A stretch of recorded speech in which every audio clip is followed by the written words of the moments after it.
бир ысык неме уруп койсоң. Саламатсыздарбы, саламатсызбы, урматтуу Нурмагул Туктурович, мен Калыбек Жапаров, эркин журналист. Урматтуу башкы төрөбү Нурмагул Туктурович. Мен сизге бере турган эки суроом бар да. Эрежени бузбаң, бир суроо. Бирден, Кичине бир аз угуп койсоңуздар.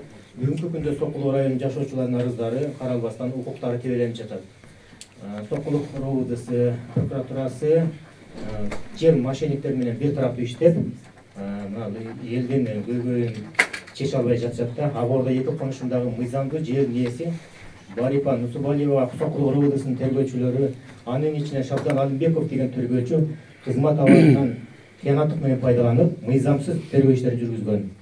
75 жаштагы Барипа апанын үйүнө түн ортосунда барып, колуна кишен салууга аракет кылып, анын ден соолугун ишемический институтка алып келген. Апа 2 жолу реанимацияга түшкөн. Бүгүнкү күндө Барипа Нусубалиева апанын ден соолугу начарлап, давлениеси көтөрүлүп, бир кулагы укпай калды. Апанын жазган арыздарын сиздин жардамчыларыңыз аркылуу орун басмаларыңызга берген. Бирок Шабдан Алимбековго бүгүнкү күндө эч кандай юридикалык баа берилбеди.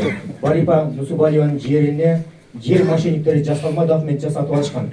Барипа Нусубалиева ошол мошенниктердин документтерин Сокулук районунун экспертизасына берип, 3 жылдан бери чындыкка жетпей келет.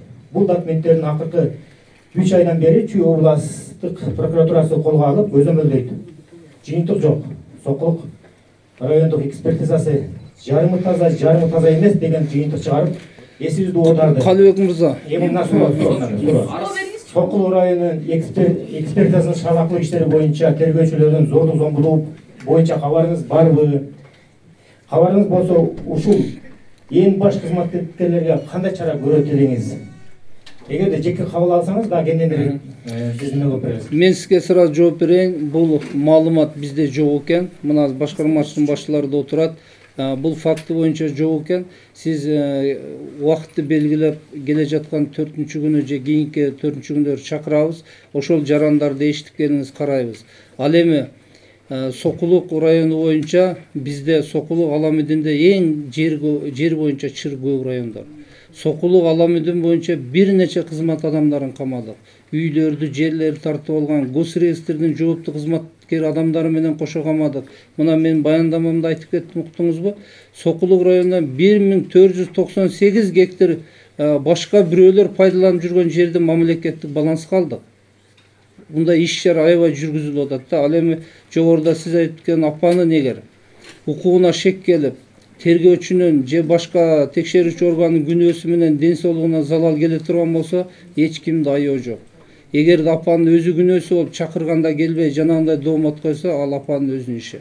Ошондуктан биз объектини карап беребиз. Сиз келиң, эшитип келиң, байланышат, жазып алдыңарбы? Рахмат.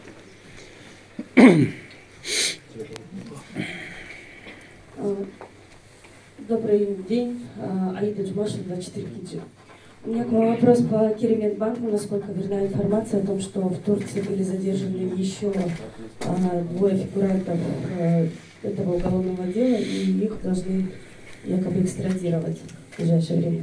И еще быстро по уголовному делу по Кумтору. Пожалуйста, прокомментируйте, потому что с этим уголовным делом, куда делся Нурбек Бабанов, и, в общем, непонятно, да, что... Рахмат, Айдайым. Керемет банк боюнча бүгүнкү күндө тергөө жүрүп атат. Мен ачык көп нерсени айта албайм. Чындыгында эки жаранды Турциядан кармаганбыз. Жакында алып келүү иш аракеттери жүрүп атат. Буйруса алып келебиз. Ал жерде чыгым болгон акча каражаттарында биз 80%-ын өндүрдүк десем болот. Бүгүнкү күндө тергөө ийгиликтүү жүрүп атат. Бул менен тергөөнүн аягы тергөө жыйынтыкталганда биз маалымат беребиз. Ал эми Кумтөр боюнча өзүңүздөр билесиздер, Кумтөрдө кайсы жагынан суроо бердиңиз? Мен ойлоп атам, жана Өмүрбек Бабановдор жоопко тартылган боюнча да. И поэтому, да, вообще в целом, что с этим уголовным делом?